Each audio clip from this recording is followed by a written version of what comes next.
Question: is a supercharged jet ski too much for a first-time owner? It really depends on the first-time owner, but to be honest, I often say yes. Most people that I talk to when it comes to buying their first watercraft that they've ever owned, I typically recommend often an FXHO. FXHO has plenty of storage. It's very comfortable. It's very reliable. Great fuel mileage. It is a bigger ski. Now they say, okay, well, hey, listen, how about a VX? The VXHO. What's funny is that now you're in a totally different power to weight ratio. Suddenly you get it. A VXHO is like a VXR. It's suddenly, and now the VXR doesn't exist anymore. Here I am saying VXR. It's just a slightly heavier GP 1800R HO. All right.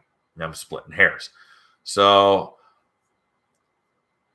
I'm a first-time buyer, and I bought a GP SVHO. And you know what? Some people absolutely love them. And some people are like, what the hell did I buy? This thing's wild, and it's just too much ski for them.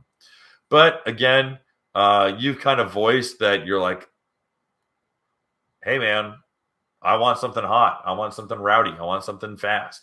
Then there you go. It's a go trigger. Hey, guys, thanks for hanging out. This clip was taken from our weekly podcast that we record here every Sunday night at 8 p.m. Eastern Standard Time. If you want to watch the whole video, you can go to the Watercraft Journal's YouTube channel, go to playlists, and then click on live sessions. You're going to see it there. Otherwise, go ahead and leave a like, a comment, and definitely subscribe to the channel. It helps us grow.